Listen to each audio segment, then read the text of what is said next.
Buenas tardes, bienvenidos y bienvenidas a este encuentro virtual.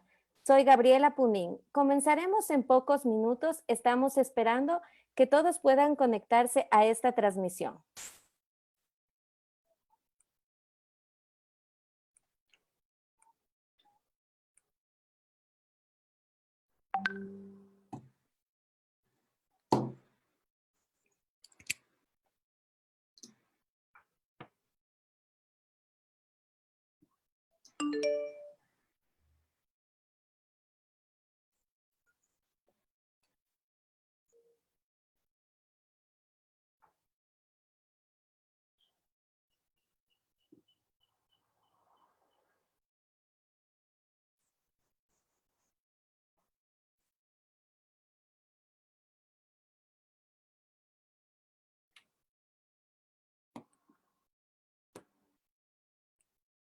Hoy conversaremos sobre estrategias del arte en tiempo de crisis, considerando que durante y después de esta pandemia quizás sea necesario pensar en otro modelo de producción cultural y artística.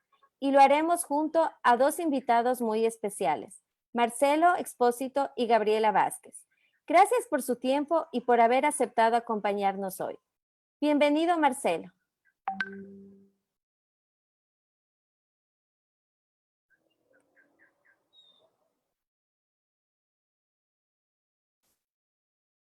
Marcelo. Ahora sí. Sí, ahora sí. Perfecto. Bienvenido, Marcelo. Muchas gracias. Os daba las gracias por la invitación. Os decía que estaba encantado de estar aquí. Gracias, Gaby, en principio, por la invitación inicial y a Gabriela por sumarte también a este conversatorio. Así que nada, eso, encantado de estar aquí con vosotras dos y con quien nos esté escuchando en este momento. Bienvenida, Gabriela. Hola, buenas tardes a todos quienes nos miran. Gracias, Gaby, por la invitación al Centro de Arte Contemporáneo.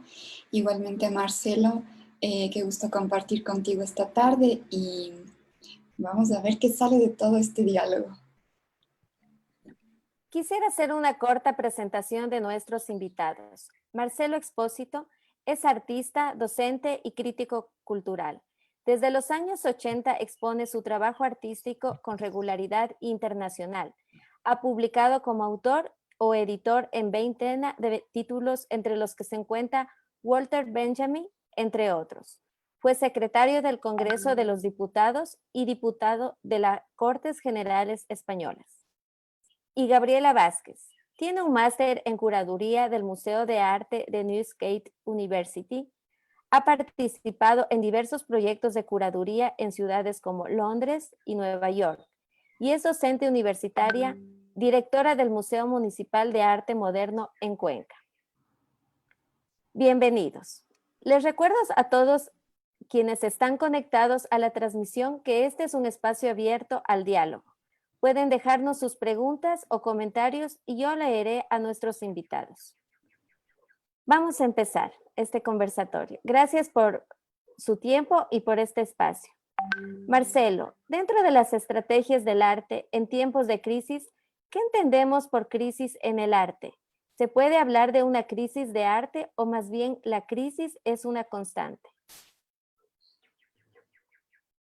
Es una... ¿Sí se me oye? ¿Sí? Sí, perfecto. Es una pregunta que prácticamente la engloba todas las que nos interesan en este momento.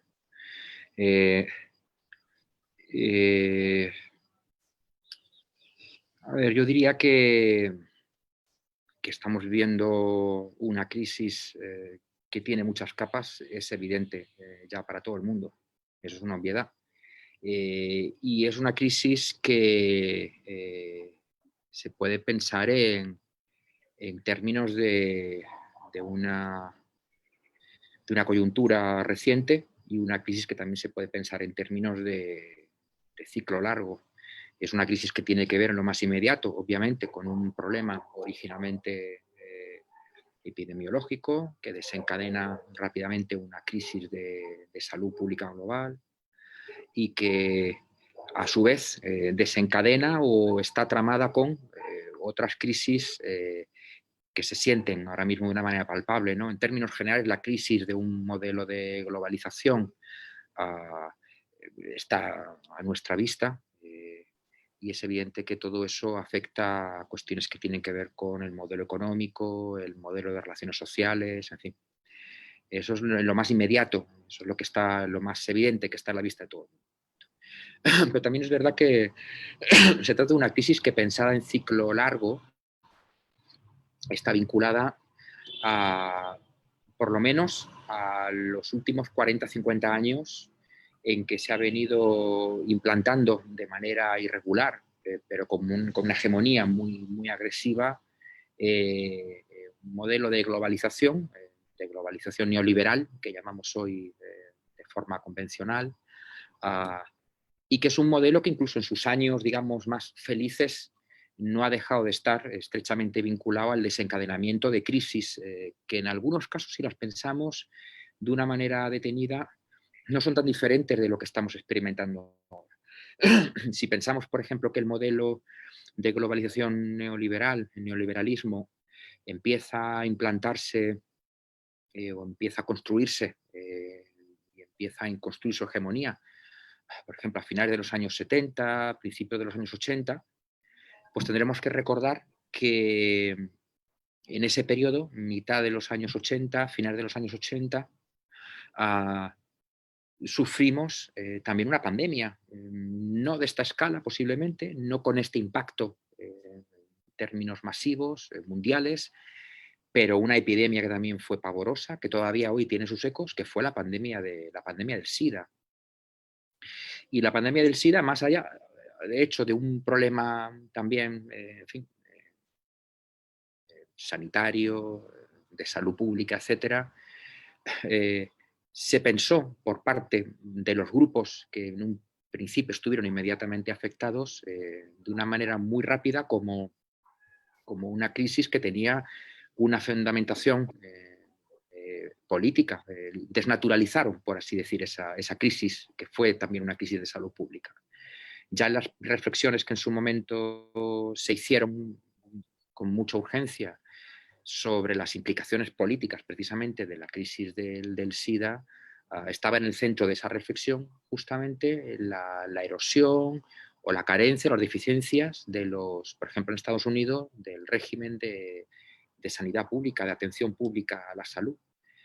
Y fíjate que, sin extenderme ahora en esa cuestión, solo por dar ese apunte, algunas de esas cuestiones que en ese momento ya se pusieron encima de la mesa sobre la relación entre algo que aparentemente es un fenómeno relativamente natural o naturalizable, como es una crisis de salud, una pandemia, y sin embargo, digamos, las estructuras políticas, económicas, ideológicas, etcétera, de un régimen que en ese momento empieza a construir su hegemonía, como es el liberalismo, y ahora, en estos años en los que parece que esta pandemia además está marcando al menos un punto de inflexión con respecto a lo que hasta ahora veníamos entendiendo como neoliberalismo y como globalización neoliberal, pues entre aquellas reflexiones y estas, curiosamente hay muchos ecos. Entonces yo creo que es una crisis que, en la medida en que se puede pensar, entonces, recapitulando, como ligada a cuestiones de coyuntura, que está sucediendo en este momento, que está sucediendo en los últimos tiempos, pero también se tiene que pensar en términos de ciclo largo.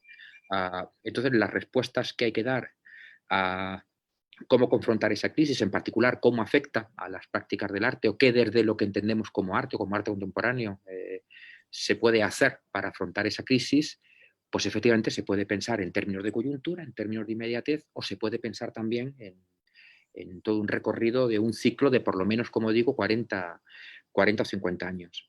Quizás algo en lo que, si os interesa, nos podemos tener un poco más esto que acabo de apuntar. Pero sí, una cuestión muy rápida para responder a tu pregunta. Es que en realidad yo creo que estamos en un momento en el que antes que saber qué respuestas somos capaces de encontrar, tenemos que plantearnos cuáles son los métodos por los que acertar con las preguntas pertinentes. ¿Cuáles son exactamente las preguntas que nos tenemos que hacer hoy con respecto a la situación global que estamos viviendo? Y eso significa también replantearnos las maneras en que colectivamente producimos no solamente las respuestas, sino incluso la manera en que colectivamente construimos las preguntas.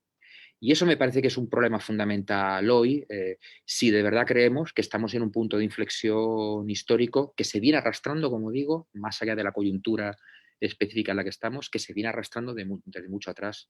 Y si es verdad que estamos en un punto de inflexión histórico del que tenemos que salir a unos escenarios nuevos, pues entonces yo creo que también hay que también hay que pensar que están en cuestión también incluso las propias bases epistemológicas con las que algunas preguntas, algunos razonamientos y algunas respuestas han sido planteadas o han tenido, digamos, una base de firmeza, una fundamentación hasta el presente.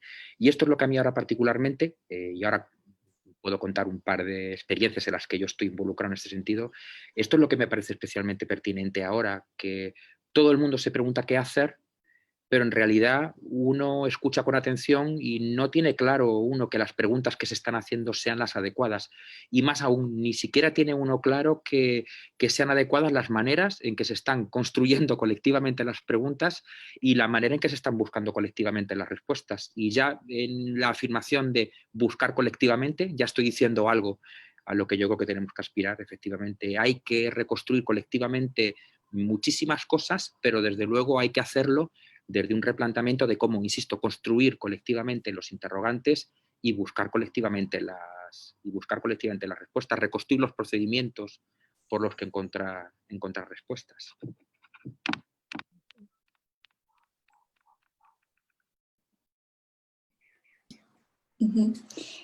Bueno, acotando un poco a lo que tú mencionas, Marcelo, creo que sí, como tú bien dices, y das esta panorámica global de las crisis que se han venido viviendo, de que no es la primera pandemia que le ocurre a la humanidad, sin duda sí, en nuestra generación, ¿no? Pero hablábamos también en varias conversaciones, ¿no? De que esto es un virus que no solamente es biológico, sino que también es ideológico. Y en ese sentido, un poco se le ha estado echando al arte esa característica de necesario como salvador, ¿no? A veces, tal vez erróneamente, dentro de este tiempo de pandemia, dándole una obligación de ayudar a solventar una problemática grande que no tiene una respuesta específica en este momento.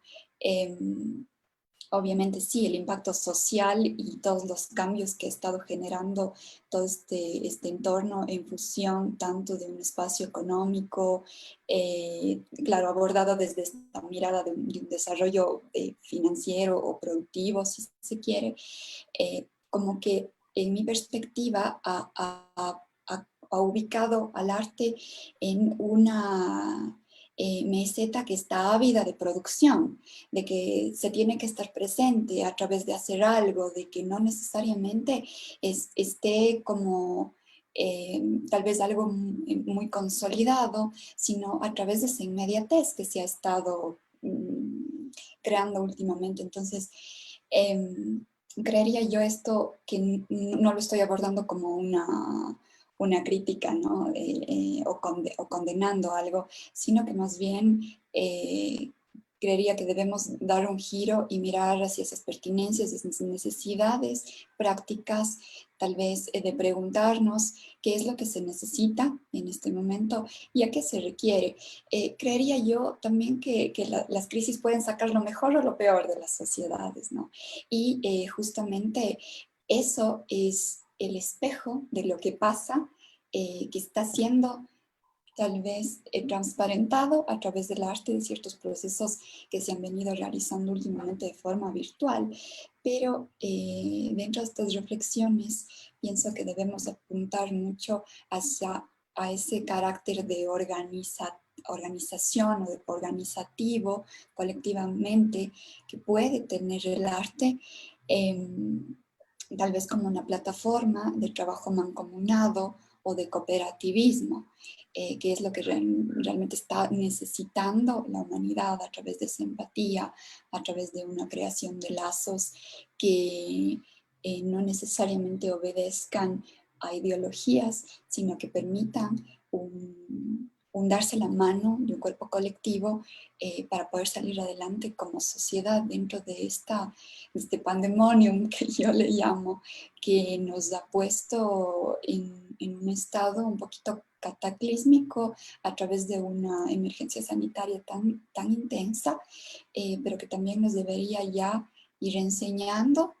que salimos todos o no sale nadie. Yo creo que en realidad, fíjate, en la línea que tú marcas, que me parece muy bien marcar esa línea para empezar a reflexionar.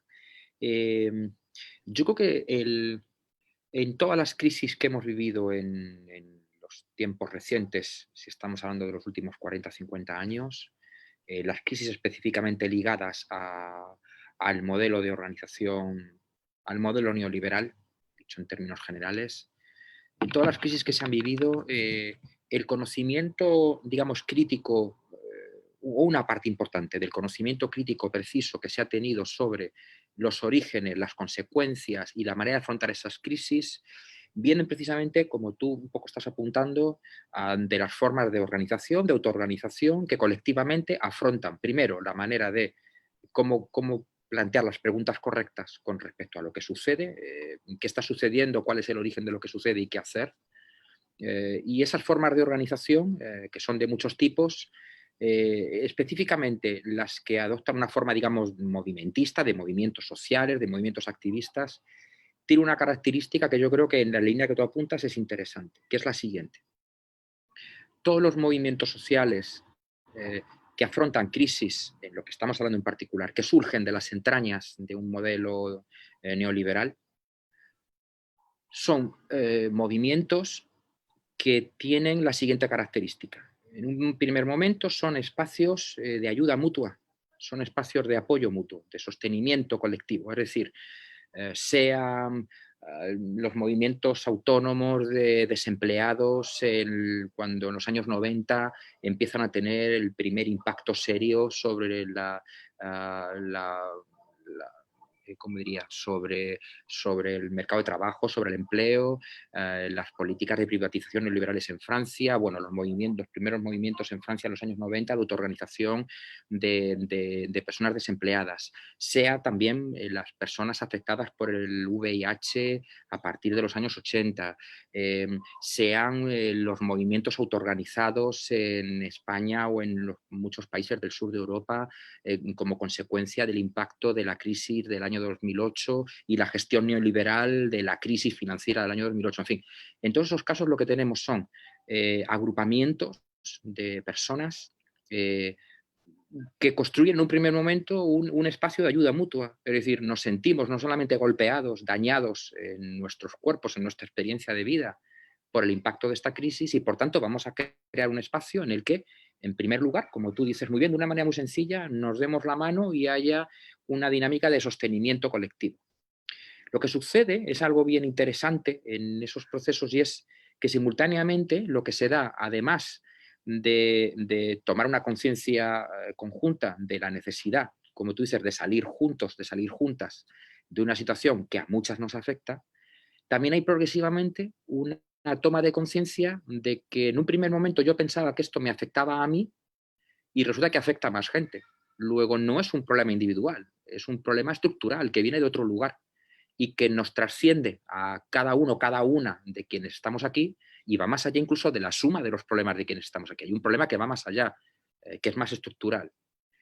Y a partir de esa toma de conciencia de las condiciones estructurales, en fin, en generales, masivas del problema, lo que hay es un análisis de cuáles son los orígenes del problema y, por lo tanto, el desarrollo de una comprensión crítica que nos hace entender que nosotros no somos los responsables personales de lo que nos sucede. Yo no estoy enfermo porque yo haya hecho algo especialmente inconveniente.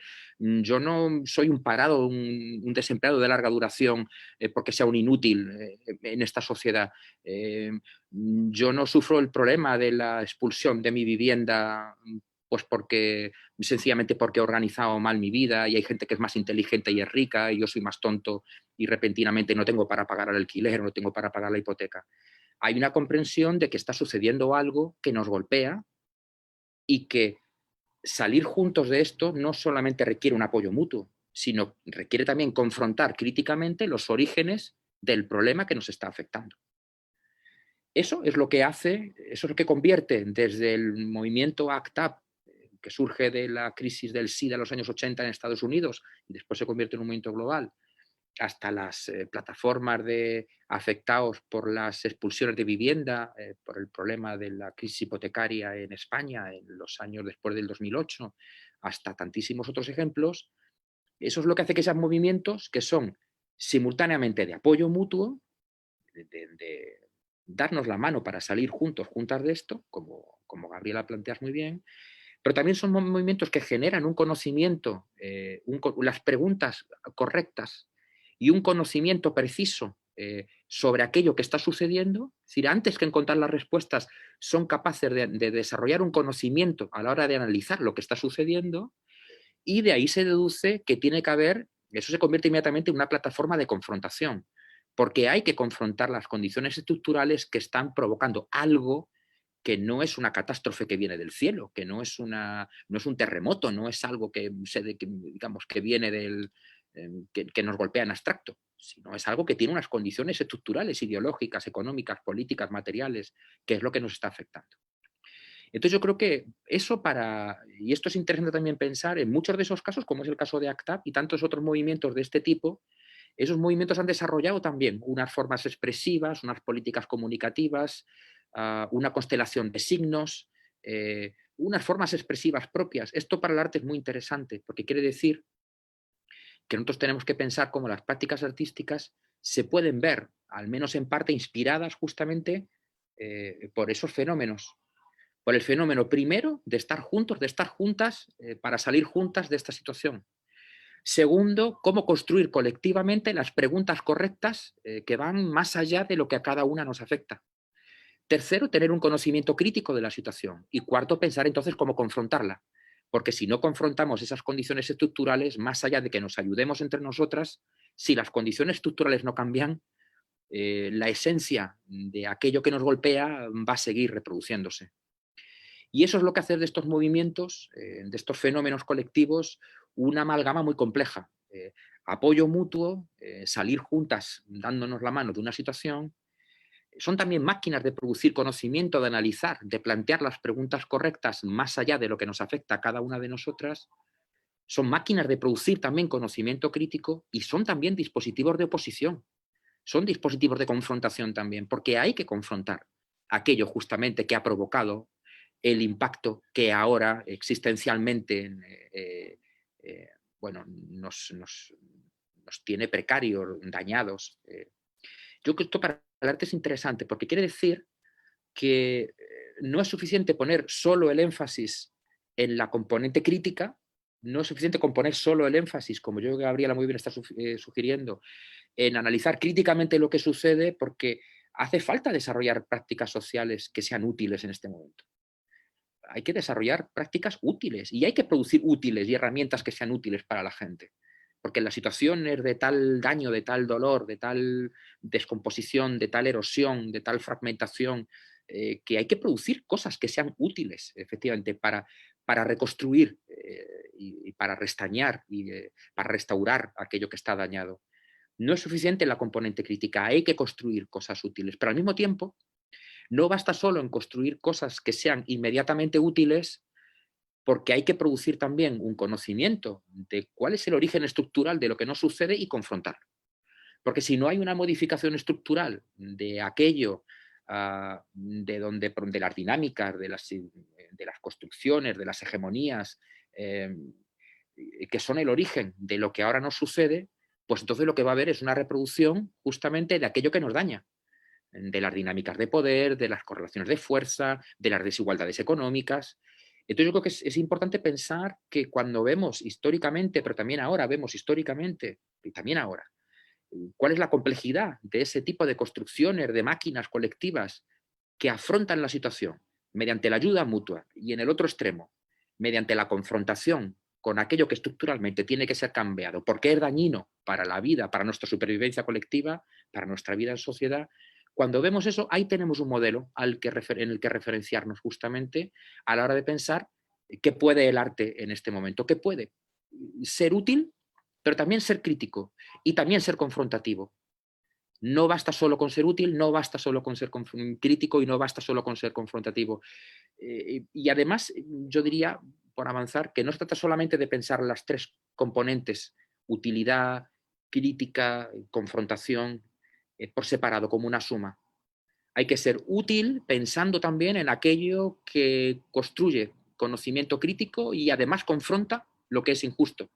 Y hay que confrontar lo que es injusto pensando también en aquello que es útil y que además puede producir, puede facilitar que pensemos colectivamente de manera crítica. Entonces yo diría esas tres componentes que son las componentes esenciales de esas maneras en que en muchas ocasiones colectivamente se han afrontado crisis de esta escala o de escalas semejantes o comparables, esas tres componentes, utilidad, crítica y confrontación, creo que son tres componentes que hay que pensar efectivamente a la hora de casi para cualquier práctica social, pero desde luego para el arte, eso a la hora de referenciarnos en qué podemos hacer. Pero insisto, tres componentes a pensar en conjunto, no hacer cada cosa, utilidad, crítica, confrontación por separado. Lo estamos viendo, cierro con esto, estamos viéndolo en el surgimiento del movimiento antirracista global.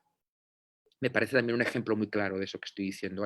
Hay ecos históricos en lo que está sucediendo ahora, en la que tú ves un proceso en el que muchas personas que están afectadas por un problema específico, construyen una dinámica de apoyo mutuo para sentirse empoderadas, reconocidas entre sí, para poner en común la experiencia que están atravesando.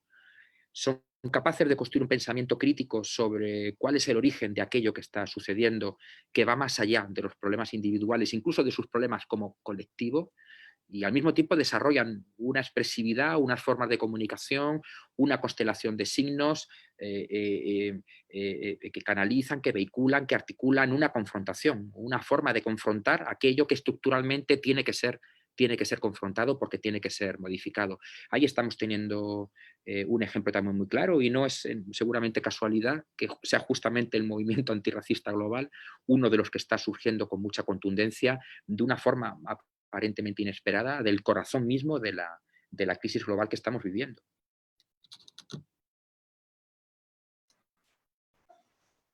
Gaby, tu micrófono. Ya. ¿Cuáles son, a tu modo de ver, las transformaciones que esta crisis está produciendo y que podrían construir en el campo cultural y artístico? ¿Y cuáles serían las dificultades principales que están surgiendo?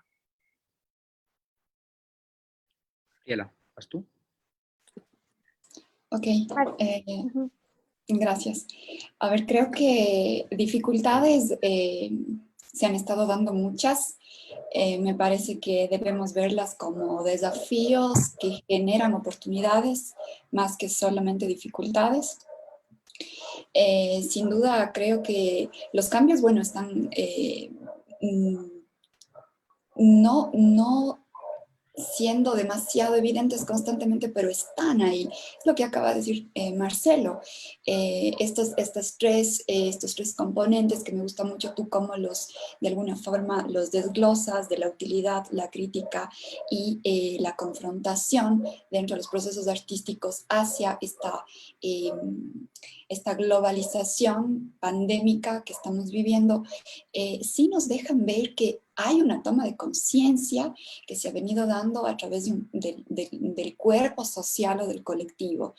Me interesa mucho saber esto también o analizar, más bien empezar a reflexionar este tema de la función del arte o de estos procesos que se vienen realizando, un poco en base a la primera intervención, ¿no? Del estar haciendo cosas, del estar presentes, pero generando un conocimiento, y ese conocimiento igual crecimiento, ¿no? Entonces, también hacer las preguntas necesarias, como decía Marcelo, plantear pertinencias, por qué se hace algo.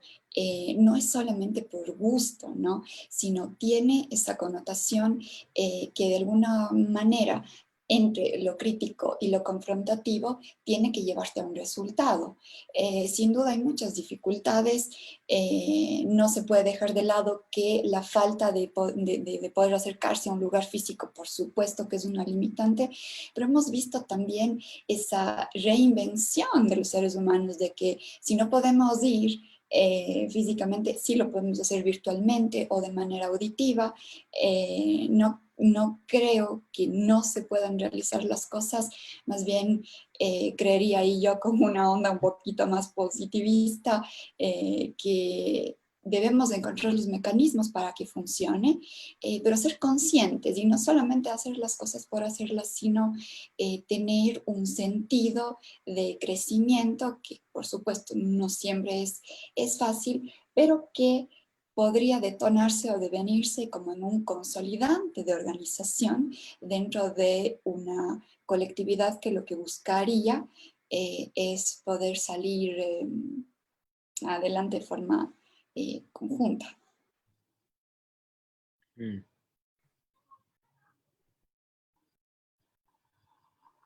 Marcelo, ¿algo que nos puedas comentar en relación a esta pregunta? Mm. Ya yo en los últimos meses estoy todavía con un proyecto, con una propuesta que precisamente trataba de plantear cómo afrontar conjuntamente las formas de analizar, de plantear justamente las preguntas correctas y de encontrar algunas respuestas provisionales a, pues esto, a las preguntas que estáis haciendo.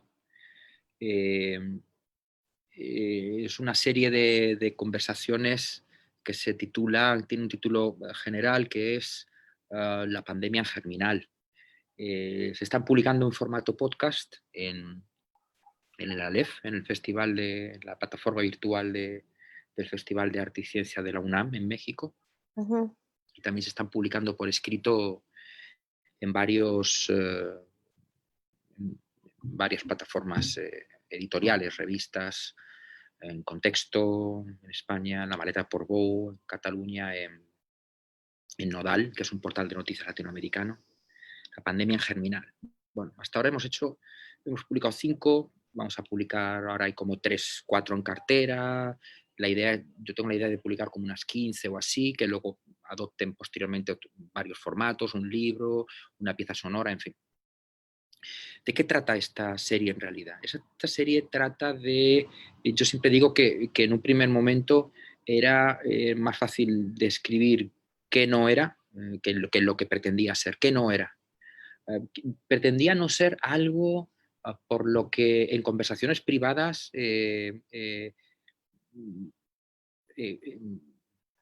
compartíamos con muchas personas cercanas de muchas ciudades del mundo, un cierto, ni siquiera un desacuerdo, un cierto disgusto. En la línea que comentaba también Gabriela, sobre todo el disgusto de este primer momento en la pandemia en que había como una especie como de compulsión a producir, a publicar, a Ujú. escribir. Y entonces yo Sí. con muchas personas que de hecho eran no solamente de mis redes personales, por supuesto, sino también muchas personas, digamos, de mis redes, no sé, intelectuales, artísticas, académicas, lo que fuera. Nos parecía muy impertinente la manera en que mucha gente estaba abalanzando sobre la situación, fundamentalmente en dos sentidos. Eh, por esto justamente que está planteando Gabriel, cuál es el sentido de hacer las cosas, ¿no? ¿Por qué hacer las cosas? A nosotros nos producía especial disgusto este tipo de intervenciones intelectuales, intelectuales en un sentido muy amplio, que consistían en los intelectuales, hombres por lo general, por supuesto, con un cierto nombre global en muchos casos, pero no solo, que consistían en plantear que el fin del mundo estaba llegando en realidad para darles la razón a sus tesis. Había tantísimos textos, obras, intervenciones públicas, artículos, que básicamente consistían en muchísima gente intentando demostrar que ellos tenían razón antes. Es decir, que el mundo se desmorona para darle la razón a ellos. Eso es absolutamente impertinente, porque primero, ¿a quién le importa que tú tuvieras razón en diagnosticar el fin del mundo? Y segundo, en la situación que se está atravesando verdaderamente, en el impacto verdaderamente que la pandemia estaba teniendo literalmente sobre la vida y la muerte de las personas, la onda expansiva, anímica, existencial que la pandemia estaba ya generando en un principio. ¿Te parece que da para escribir artículos absolutamente aislados de toda esa escala, de toda esa tragedia existencial global, para demostrar que tus tesis eran las correctas? Y la segunda cuestión, y la segunda manera de abalanzarse sobre la cuestión que nos parecía en conversaciones así informales, ¿no?, muy impertinente, era la de aquellas intervenciones que corrían a intentar acertar qué era lo siguiente que iba a suceder. Bueno, pero eso necesitamos que lo hagan los científicos. Los científicos necesitamos que acierten rápidamente en cómo va a avanzar el virus, cuáles son las posibles vacunas, los antídotos, cómo detener los brotes. Necesitamos que los científicos se abalancen rápidamente sobre esa situación. Y la gestión política necesitamos que haga eso. Necesitamos que haya una prevención por parte de las políticas públicas, una prevención de los escenarios inmediatos que los prevean. Pero ¿te parece que el trabajo intelectual o el trabajo artístico, el trabajo intelectual en sentido general, tiene que competir? ¿Tiene que consistir en competir por adivinar lo que va a suceder? Eso nos parecía absolutamente impertinente, por otra parte. Porque es de poco alivio para la gente, es de mucho alivio para las personas que los científicos o los políticos o las políticas acierten, no acierten, ¿cómo diría? Avancen rápidamente, prevean los escenarios siguientes. ¿Pero te parece que el trabajo intelectual en términos generales tiene que hacer eso? Nos preguntamos. Entonces lo que pensamos fue, bueno, pues ¿qué sentido tiene entonces ahora pensar? Porque tampoco podemos colegir de ahí que no tiene sentido hacer arte, o que no tiene sentido pensar, pensar sí, por supuesto, pero no tiene sentido publicar, por ejemplo, o difundir textos. Y entonces volvemos a la pregunta que Gabriel planteaba, bueno, ¿y qué utilidad? Entonces, ¿qué sentido tienen las cosas? Y pensamos de una manera muy sencilla pues que igual se trataba de empezar a hablar. Y en esto consiste este proyecto de conversaciones, en hacer una cosa que no es ni la absoluta evanescencia de las conversaciones o de las redes de apoyo mutuo privadas, personales, que son evanescentes, que son... creo que hemos tenido todos y todas conversaciones muy ricas con nuestras familias, con nuestros entornos de amistades, con nuestros entornos laborales, intelectuales, cercanos físicamente y también globales. Hemos tenido todos conversaciones riquísimas sobre cómo nos estaba afectando en nuestra vida cotidiana, pero también en nuestro ánimo existencialmente lo que estaba sucediendo. A veces conversaciones más ricas que muchos artículos que leías. Pero se perdían en el éter. Entonces la idea era, bueno, hagamos un formato de conversación que sea un poco más consistente que el sencillamente hablar. Hagamos 24 horas al día comunicados con nuestra gente cercana. Pero también al mismo tiempo hagamos algo que sea menos cosificado, menos solidificado que los formatos de autoridad del pensamiento tradicionales, porque esa especie como de golpe de autoridad, de puñetazo, de autoridad intelectual encima de la mesa, no lo necesitamos ahora, por parte ni del arte, ni del trabajo intelectual, ni nada. Necesitamos otra cosa. La gente no necesita golpes de autoridad intelectual, necesita otras cosas, hablando a través de la utilidad. Entonces, este formato de conversaciones, pues busca eso, empezar desde la unidad mínima de lo colectivo que es hablar de 2 a 2, como estamos haciendo ahora, hablar de a 3, e ir construyéndolo. Y ahí en esas conversaciones, en lo que se refiere específicamente al tema del arte, las instituciones del arte, yo creo que han ido surgiendo otros planteamientos que a mí me parecen especialmente interesantes. Por ejemplo, con una conversación con Manuel Borja Villel, con el director del Museo Reina Sofía en Madrid. Él planteaba la idea de la reconstrucción de las instituciones museográficas como estructuras que cuidan como un hospital, pero que no dejan de ser críticas, efectivamente. Y, por ejemplo, en una línea muy semejante, Pablo Martínez, que es el jefe de programas públicos del MACBA, del Museo de Arte Contemporáneo de Barcelona, planteaba que que esa reconstrucción se tiene que dar sobre la base, digamos, de una nueva política,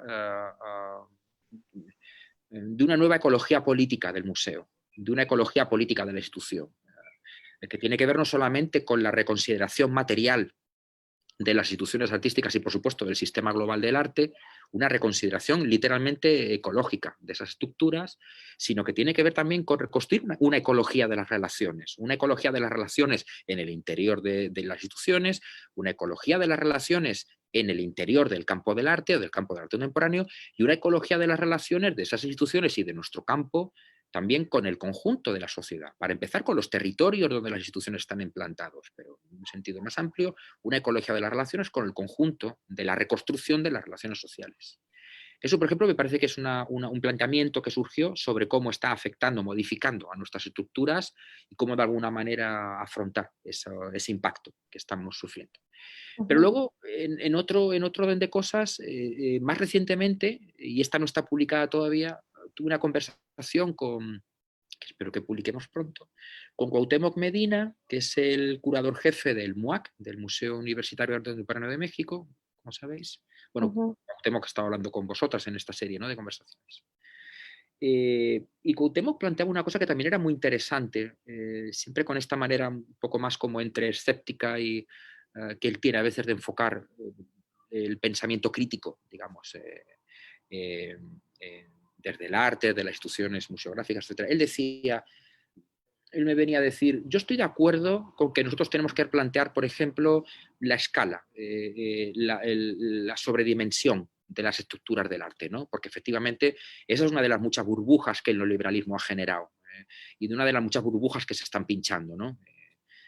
Justamente la sobredimensión en escala material real de las instituciones artísticas en su escala global, pero también en su sentido aspiracional, también incluso en la medida en que yo añadiría aquellas instituciones que son pequeñitas, que son materialmente pequeñitas, sin embargo, se miran intentando reflejarse, ven como un ejemplo justamente todo aquello que son las instituciones y las estructuras de gran escala, ¿no? Parece que cada estructura pequeñita tiene que aspirar a ser como es la Tate, o como es, qué sé yo, o como es el Guggenheim, o como es, qué sé yo. Entonces él decía, yo estoy de acuerdo con plantear esa ecología, pero de una manera que no sea moralista. Es decir, que nosotros apliquemos, si quieres, una autocrítica muy severa, un autoanálisis muy severo sobre cuestiones como la reducción de las escalas, las simplificaciones materiales, la construcción de una nueva ecología política de las instituciones, del campo del arte contemporáneo y en conjunto de su relación con la sociedad. Él decía, pero también teniendo en cuenta que la construcción también en las últimas décadas de un sistema internacional del arte ha tenido también ventajas que son bien interesantes. Y él apuntaba algunas que me parece que son muy acertadas. Y la estamos viviendo en esta conversación. Por ejemplo, es una cosa bien extraña que en las últimas décadas el campo internacional del arte es uno de los espacios donde se puede hablar, sin dejar de hablar de arte, de muchas otras cosas que afectan al conjunto de la sociedad. Se puede hablar de ciencia y se puede hablar de política y se puede hablar de filosofía. Lo estamos haciendo ahora. No estamos hablando de arte como se hablaba hace 40 o 50 años. Estamos hablando de arte de otra manera. De repente, en las últimas décadas, es un sentido común normalizado y no extraña a nadie que estemos hablando de arte en esta conversación de la manera que lo estamos haciendo, planteando cuestiones de otra complejidad, que no dejan de tener que ver con el arte, pero que no son solamente la manera en que concebíamos el hablar de arte hace 40, 50, 60 años. Esto es bien interesante. Entonces él decía, repentinamente nos tenemos que dar cuenta o caemos en la cuenta de que el sistema global del arte o el sistema internacional del arte es un campo en el que se están pensando muchas cosas que afectan a otras escalas, a otras dimensiones de la sociedad. Él con su ironía, lo decía de una manera muy chistosa, él decía muy irónicamente, quizás porque la política o la economía o la filosofía ha pensado que hay cosas que tienen tan poca importancia que es mejor mandarlas al campo del arte a discutir, que es como decir, vayan a discutirlas a la mesa de los pendejos, decía él, ¿no? Igual que como no tiene importancia ni impacto lo que decimos, pues da igual que lo discutamos.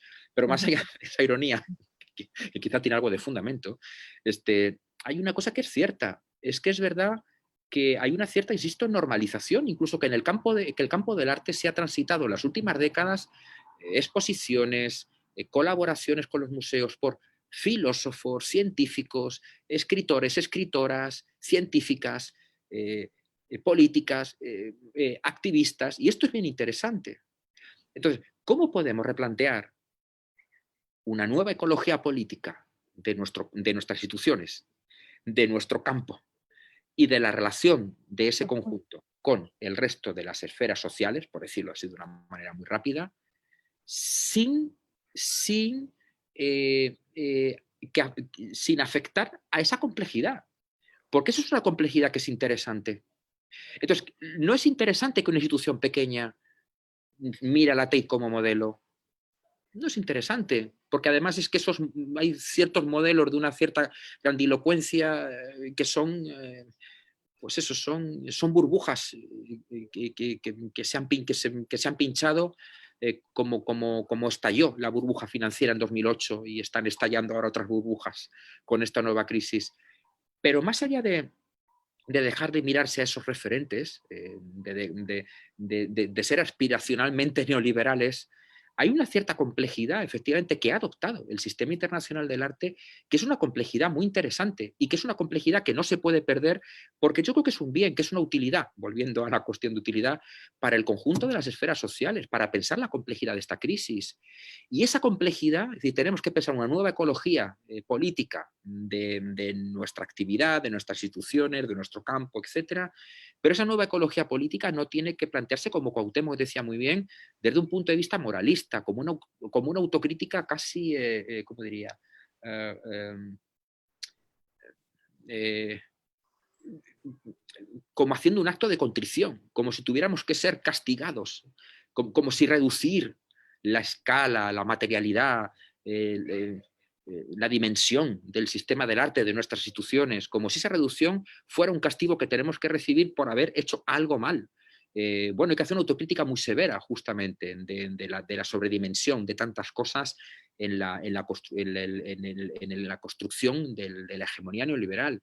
Pero es verdad, insisto, que como Cuauhtémoc planteaba muy bien, hay algo que es una característica del crecimiento del sistema internacional del arte en estas últimas décadas que es valiosísimo políticamente y que es de una escala y que tiene que seguir teniendo de alguna manera una escala grande que tiene que ser pensada de una manera diferente a como se pensaba lo grande, ¿no? En la evolución de la globalización del arte, del arte contemporáneo en las últimas décadas.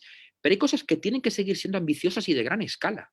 El hecho de que estemos hablando aquí nosotras tres en este momento en dos ciudades de Ecuador y yo aquí en una ciudad ahora mismo en el sur de la frontera sur de Europa, en dos momentos completamente asimétricos del impacto de la pandemia y de la situación de cuarentena, en dos momentos asimétricos incluso de estaciones temporales.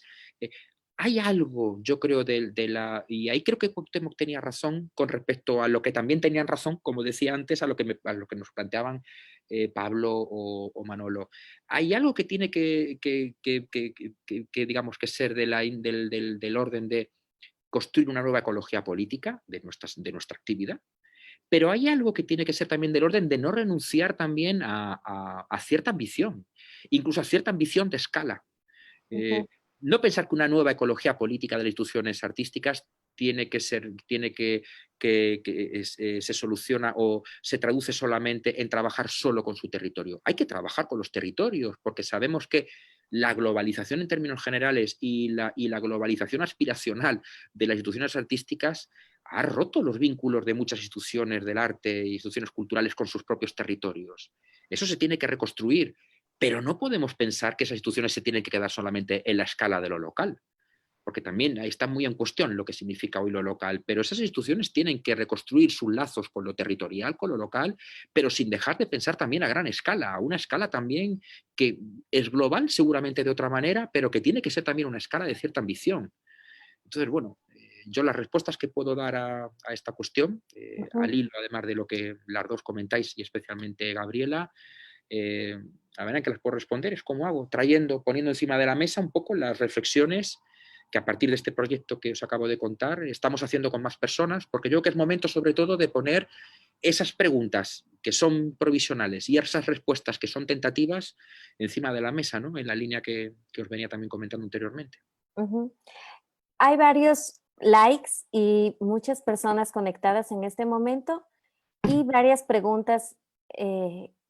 Voy a leer algunas. Lupe Álvarez pregunta, bueno, Lupe es una reconocida curadora de nuestro país y pregunta, Marcelo, ¿no es ese deber ser que enuncia un peligro si se instituyen estos sentidos como la forma de estar ubicados del lago correcto de la historia?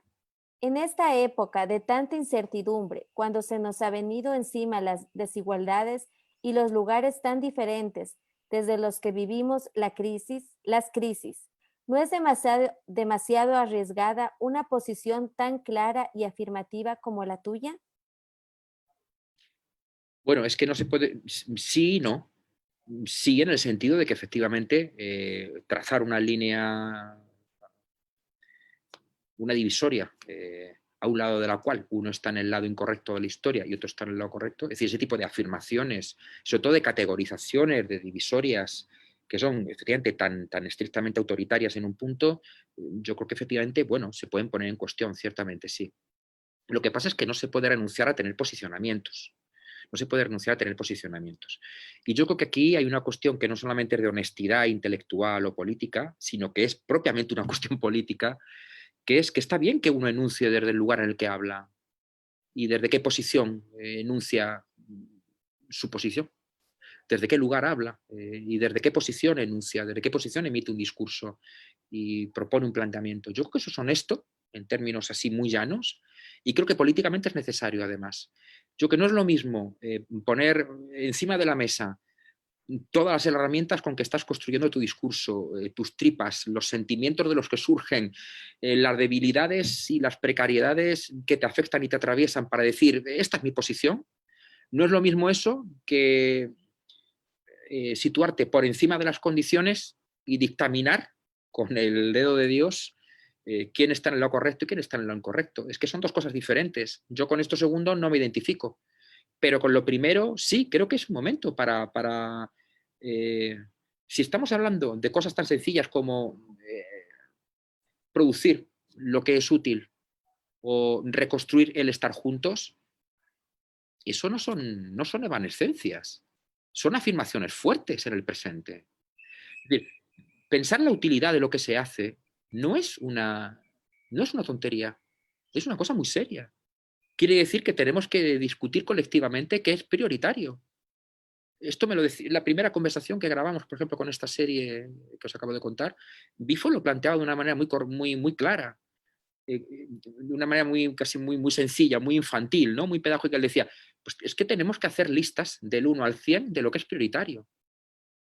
¿Qué es prioritario? Mascarillas faciales, vacunas.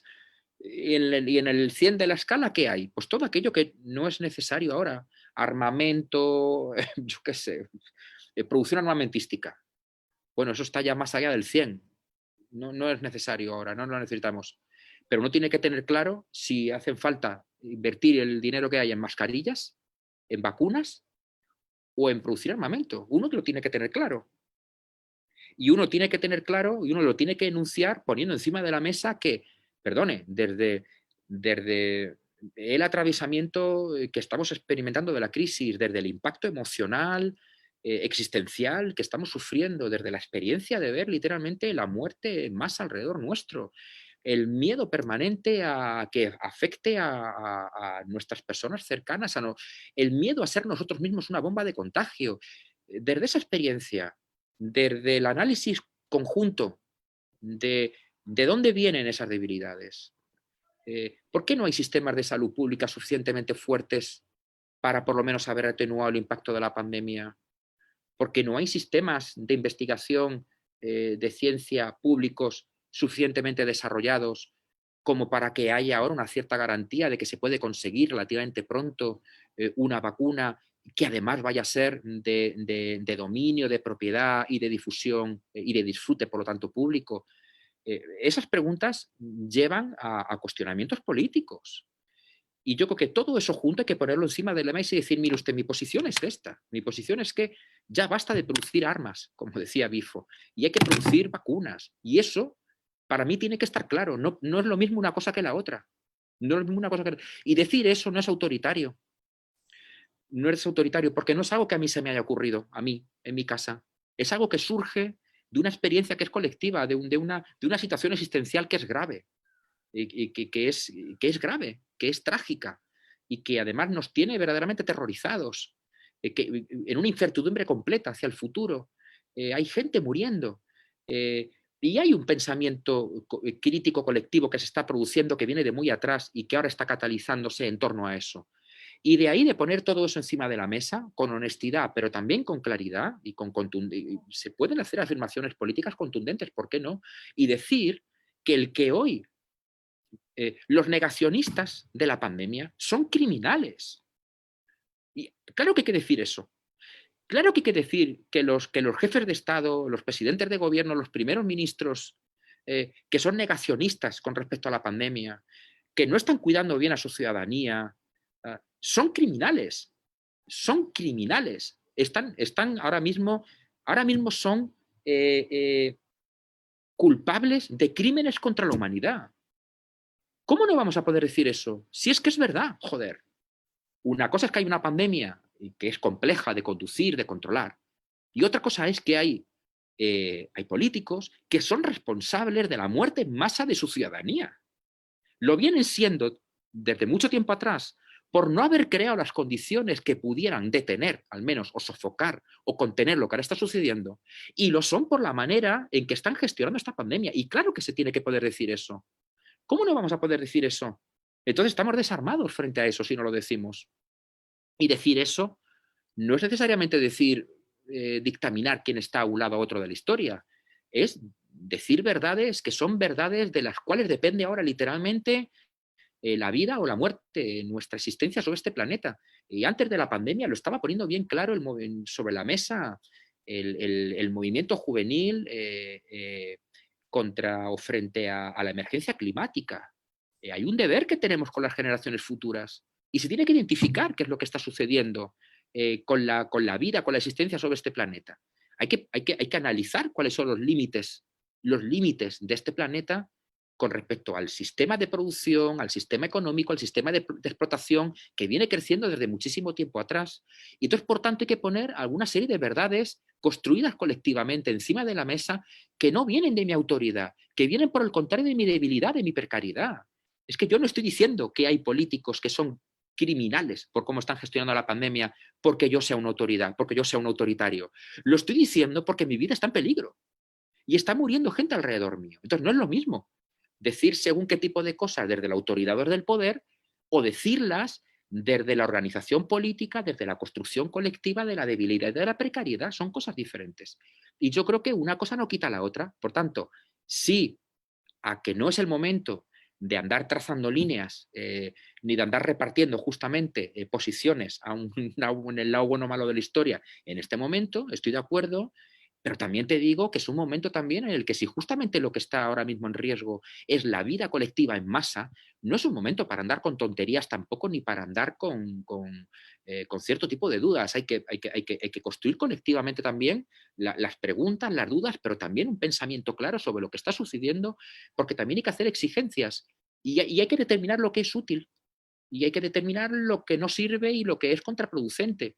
Y por tanto también hay que, si uno tiene claro qué es útil en lo que uno puede hacer, me parece que también uno tiene claro qué es lo que es útil en lo que tienen que hacer los gobiernos o lo que tienen que hacer o lo que tienen que hacer las grandes economías nacionales o regionales de nuestro planeta. Uno tiene que también tener, o tenemos que tener colectivamente claro qué es lo que tiene que hacer la Unión Europea, los poderes de la Unión Europea, con respecto a la deuda que inevitablemente va a ser necesario afrontar para cubrir la crisis que ya está desencadenando la pandemia en el territorio europeo y especialmente en el sur de Europa. Y hay que replantear muchos problemas de las relaciones geopolíticas globales. Y eso hay que tener ideas claras, pero que no vienen, insisto, de mi autoridad ni de mi poder. Vienen justamente de una construcción de un pensamiento colectivo que en este momento está fuertemente atravesado por la debilidad y por la precariedad y por el sufrimiento también.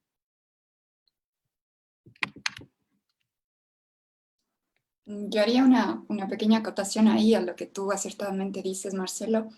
No hay una receta este momento, ni la habrá, que se pueda seguir.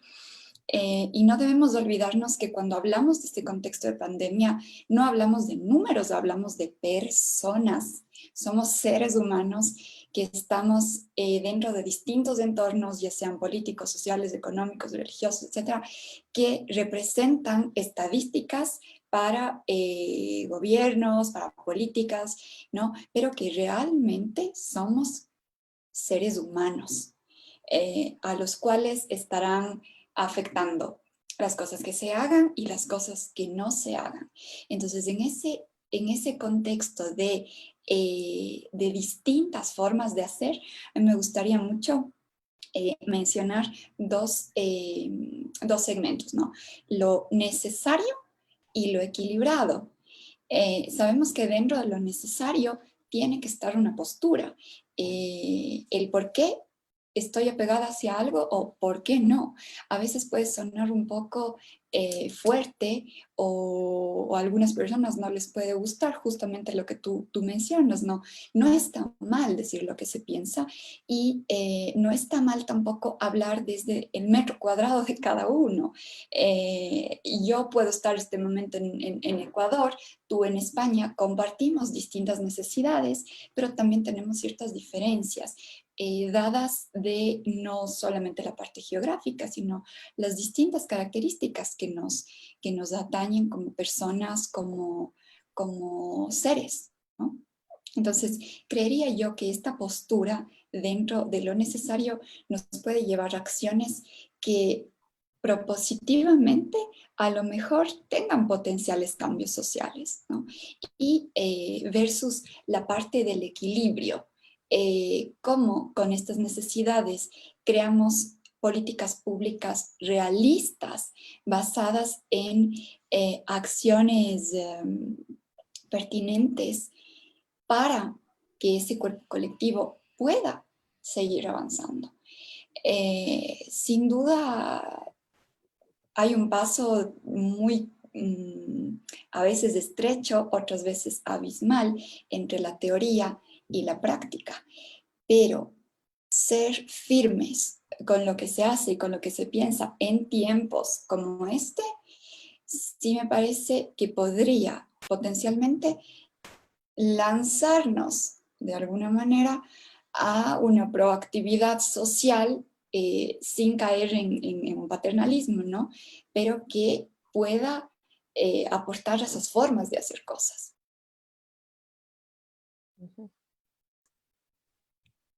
Voy a dar paso a la siguiente pregunta.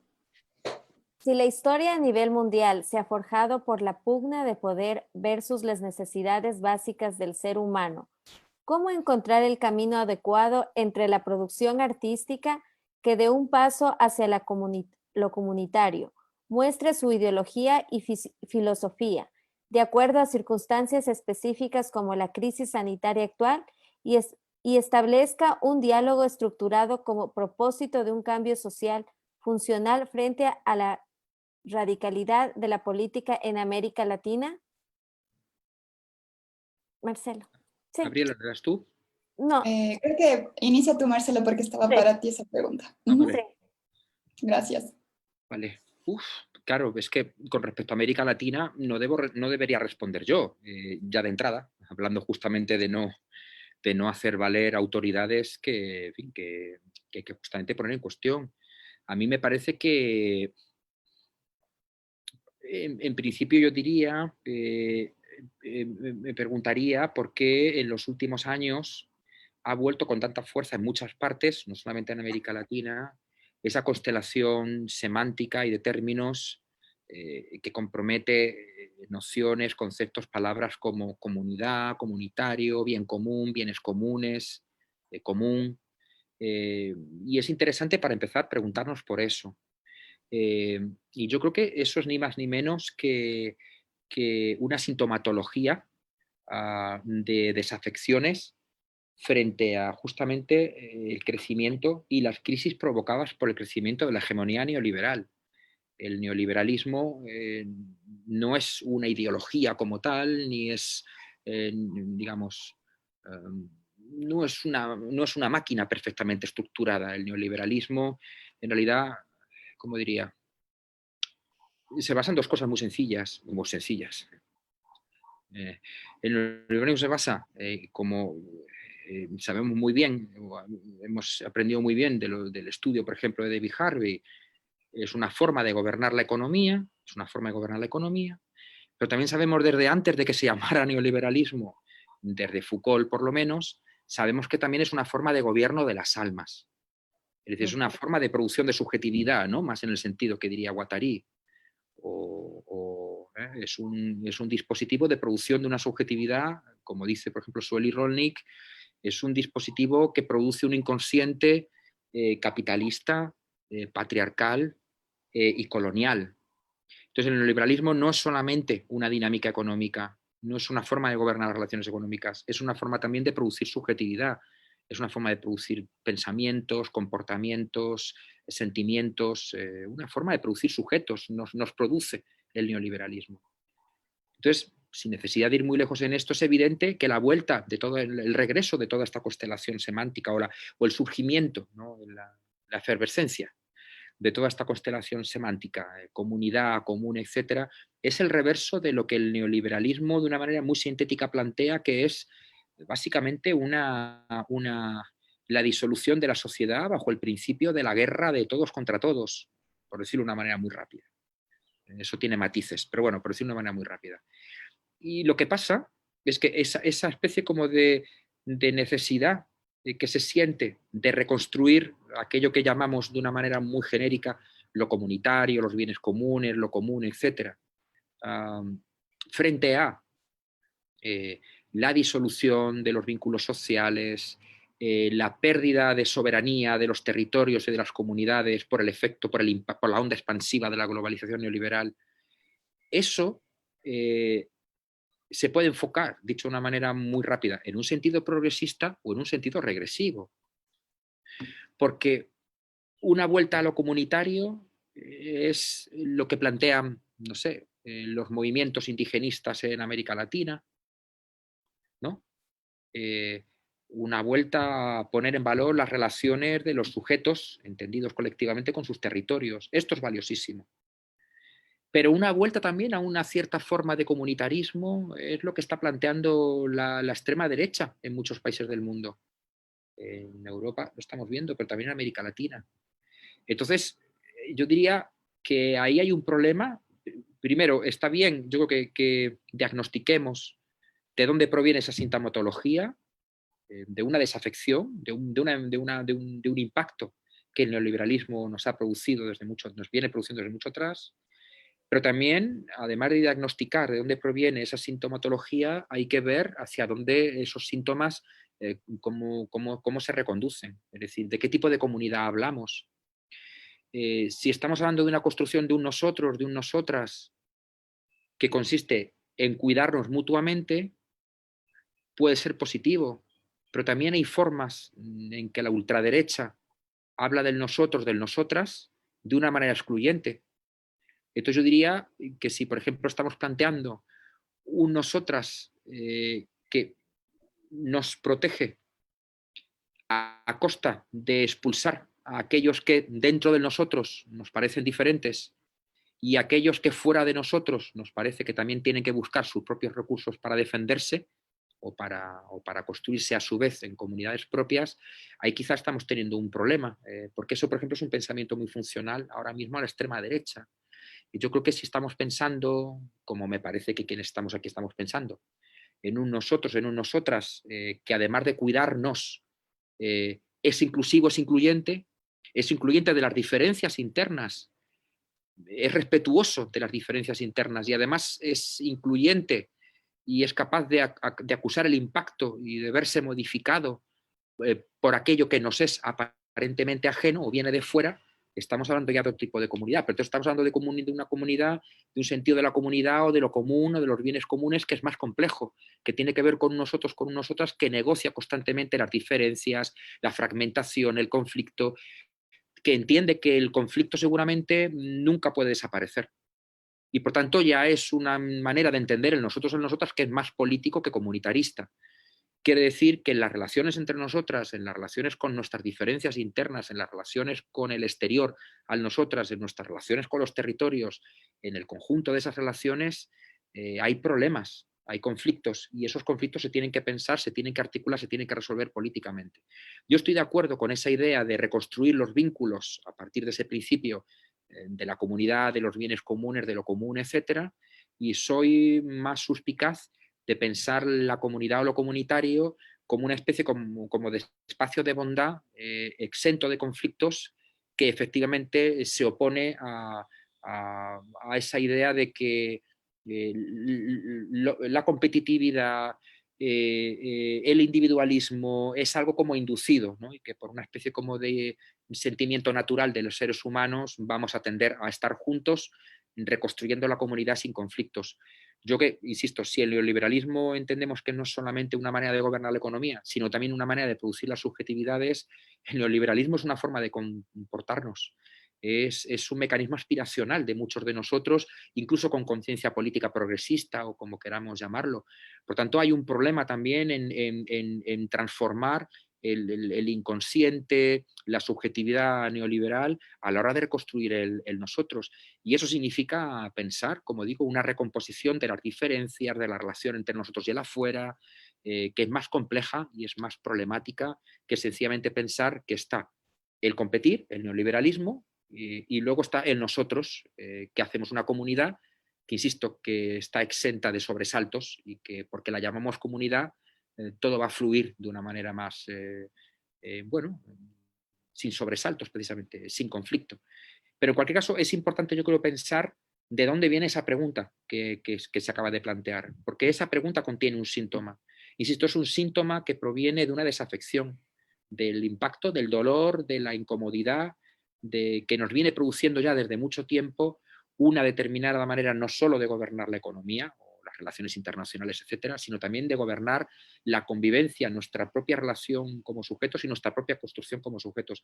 Estamos ya muy hartos, muy hartas, realmente en términos generales, de esa forma de entendernos neoliberal, pero insisto, eso no es no es tan sencillo de reconvertir en una construcción comunitaria por propia voluntad de los que aquí nos sentemos a hablar. Es un tema que realmente es complejo, insisto, y según cómo es funcional a una reconstrucción más democrática, más progresista de nosotros, o es funcional quizá a una construcción más autoritaria, más excluyente, más homogenizante de nosotros. Hay que tener cuidado, yo creo. Ahí hay un territorio de disputa también. Creería que también podemos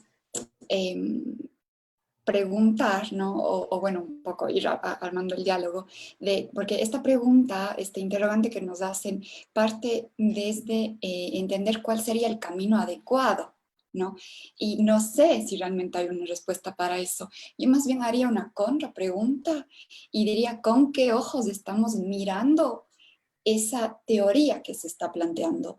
Porque se habla mucho de volver a lo comunitario, como tú dices, Marcelo, y creo que también todos hemos podido percibir constantemente que lo comunitario sigue existiendo.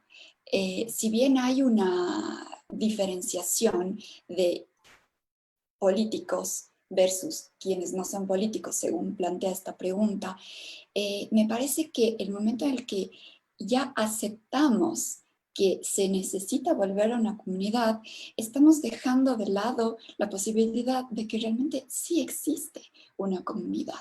Lo puedo decir porque veo sociedades rurales que son muy apegadas y que trabajan de la mano, tal vez no de una forma idealista o utópica, ¿no? Que no es la adecuada porque lo perfecto es enemigo de lo bueno, pero sí existen grupos de personas que trabajan a través de lo mancomunado, del apoyo, etcétera, que ha sido de alguna forma satanizado, en que ya no existe, eh, pero no deberíamos verlo desde ese lado. Cómo miramos las cosas y cómo las expresamos dice mucho de qué es lo que queremos, pero no sé si existe ya, yo mencionaba hace un momento, no hay recetas, un camino adecuado para quién, según quién, por qué. Hemos estado inmersos en el Ecuador en esta fiebre del socialismo del siglo XXI, de esta nueva percepción de somos y no soy, que no ha dado fruto. Hace un momento yo mencionaba la teoría versus la práctica, cómo lo hacemos eh, realista en base a nuestra verdad, a nuestras condiciones humanas y sociales. Y en ese sentido, me parecería que volver a lo comunitario descarta que ya tenemos una comunidad. Yo más bien lo que plantearía es cómo hacemos que esa comunidad funcione. Hay muchos artistas que trabajan con comunidades, que sacan productos artísticos, pero que esos resultados son devueltos a la propia comunidad y lo hacen adecuadamente y lo hacen respetuosamente. No hablan de esas personas, sino trabajan con esas personas. Así como otros también, claro, toman algo y se lo llevan, ¿no? Pero no creo que deberíamos hacer una separación, como plantea esta pregunta, tal vez sin querer dar ahí una estocada, ¿no? Sino más bien cambiar la perspectiva, porque caso contrario vamos a seguir creando divisiones y me parece que si es que esas divisiones no las seguimos marcando, a lo mejor se pueda avanzar de una manera distinta a construir paredes, sino más bien tratar de abrir ciertos caminos. No sé, Marcelo, ¿cómo lo miras tú? Sí, es que es un tema que tiene, claro, muchas capas de complejidad y muchas maneras de afrontarlo. Yo creo también que, la idea de la vuelta a lo comunitario no puede excluir también la necesidad de reconstruir democráticamente los sistemas de mediación. Es decir, normalmente la idea de lo comunitario normalmente, en muchos casos remite a un imaginario de lo inmediato, ¿no? Es decir, las relaciones en una comunidad eh, por su escala de proximidad, eh, por la identificación y por la identidad de los que componen esa comunidad, de quienes componen esa comunidad entre sí, uh, bueno, remite casi a acotar unos espacios donde justamente el conflicto es más manejable o inexistente, pero claro, a costa de, primero, no pensar cuáles son las divisiones o las diferencias internas en las estructuras que se conciben como comunitarias, cuál es la relación con un afuera enormemente más complejo, que no solamente comprende diferencias abismales, casi antagónicas con, con tu identidad, literalmente.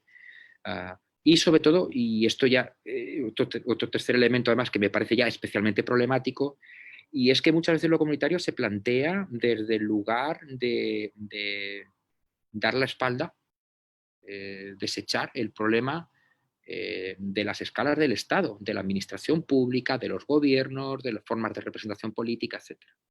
Y yo creo que ahora mismo a nosotros nos sucede con las instituciones artísticas o culturales lo mismo que nos pasa con los estados o con los gobiernos, que nosotros podemos provenir de tradiciones muy críticas con esas estructuras, pero en este momento en particular nosotros no podemos abandonar el problema de la reconstrucción democrática de las estructuras institucionales, de las estructuras estatales, de la estructura de gobierno, de las estructuras de representación y de delegación también de la soberanía, del poder, porque hay dos cosas que están sucediendo con esas estructuras. Una, que el neoliberalismo las vacía y convierte los estados y los gobiernos solamente en funcionales a dinámicas de poder global que escapan al control de las comunidades, o dos, o están siendo ocupadas por formas de gobierno hiperautoritarias, y en ninguno de los dos casos va a poder haber ni siquiera esa construcción comunitaria de proximidad si lo que tenemos es, en los escenarios siguientes a esta crisis global, que es un punto de inflexión histórico del neoliberalismo en crisis, no va a haber posibilidad de construir ni siquiera pequeñas comunidades de proximidad si lo que viene después es un Estado o vaciado y por tanto dejando a los territorios, dicho de una manera muy rápida, las sociedades, al albur de poderes que están fuera de todo tipo de control democrático, o si se dejan en manos de estructuras de gobierno y de estructuras de Estado que no representan ni siquiera en un sentido llano y que además son propiamente autoritarias, como estamos viendo en muchos casos. Entonces yo creo que hay que pensar la cuestión de la reconstrucción de lo comunitario vinculada a la reconstrucción, justamente, primero, lo comunitario como reconstrucción de una comunidad política y segundo, pensado realmente al problema de la reconstrucción democrática de las estructuras de Estado, de las formas de gobierno, del funcionamiento de los parlamentos. Esto es un problema crucial hoy y que yo creo que es un problema que no es exactamente el mismo, obviamente, que pensar lo común, lo comunitario, etcétera. No es lo mismo, no se puede confundir, pero que está estrictamente ligado. ¿Cómo hacemos al mismo tiempo que un reforzamiento de lo común, de aquello que es común, de los bienes comunes, de lo comunitario, etcétera, y un reforzamiento también democrático de aquello que es público, de las estructuras de Estado, de las políticas de gobierno, del funcionamiento legislativo de los parlamentos? Esas dos cosas tienen que pensar articuladamente, el reforzamiento democrático de lo público y el reforzamiento propiamente común de aquello que es de todos. Lo estoy diciendo de una manera muy abstracta, pero es que esto en la práctica tiene problemas muy concretos, es decir, cómo se articula la soberanía de las poblaciones, de las sociedades en los territorios, con las mecánicas delegativas de poder a una escala mayor, sobre todo cuando es evidente que los territorios no se pueden solamente autogobernar en un sentido autárquico, pero también al mismo tiempo no podemos seguir pensando la escala de la gestión pública de los gobiernos, del Estado, de los parlamentos, como algo que sustrae la soberanía de las sociedades, de las comunidades, de los territorios y la proyecta hacia arriba, de manera que finalmente es un mecanismo de representación que deja a la gente impotente. Y yo creo que es un problema que se tiene que pensar en articulación. Y luego, si habláramos de cada país, habláramos de cada región, ya iríamos a problemas específicos. Pero me parece que eso es en América Latina, sin querer entrar porque no me toca a mí en este momento, claro, me parece que es un problema crucial, ese problema, el problema del reforzamiento democrático de las estructuras políticas de Estado, etcétera, justamente el problema del reforzamiento soberano de aquello que se entiende como común, comunitario, bienes comunes, etcétera, en los territorios. En América Latina es un problema crucial.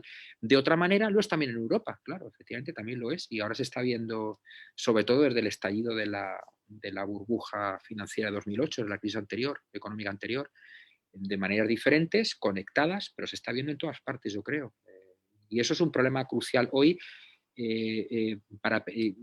insisto, por volver a la pregunta que se nos planteaba, creo que esos dos problemas, por simplificar el diagrama, se tienen que pensar en articulación. Si no, es muy difícil pensar la reconstrucción de la comunidad en un sentido, digamos, progresista, que finalmente no sea impotente, porque al final, si no, las derivas autoritarias te van a pasar por encima, ni tampoco de una manera que finalmente sea excluyente, autárquica, de manera que tú estás en el fondo reconstruyendo una utopía identitaria que es muy antipolítica en el fondo y que es un poco el sueño húmedo de la extrema derecha hoy en muchos sitios. Pero bueno. Queremos agradecer a nuestros invitados, a Gabriela y a Marcelo, por darnos este tiempo, este espacio y su valioso conocimiento en esta tarde. Desde la Fundación Museos de la Ciudad, el Centro de Arte Contemporáneo de Quito, el Premio Nacional Mariano Aguilera, Agradecemos a todos por conectarse y por participar en este encuentro virtual. Gracias a nuestros invitados y al público que se ha conectado esta tarde. Gracias, Gabriela. Gracias, Marcelo, por su generosidad. A ti, Gaby, muchas gracias. Y también, Marcelo, gracias por tus comentarios y a las personas que nos han mirado. Buenas noches. Igual digo, gracias Gaby, gracias Gabriela, gracias por la invitación. La verdad es que ha sido un gusto. Se nos ha pasado 1 hora y media en un plis. Yo pensaba que llevábamos 3/4 de hora, llevamos 1 hora y media. Y gracias también a la gente que nos ha escuchado y que nos escuchará. Así que muchísimas gracias a vosotras dos especialmente y al resto de los oyentes y oyentas. Gracias. Y que descanse esta noche. Que descanséis. Gracias. Igual, Gracias a todos. Buenas noches. Buenas noches.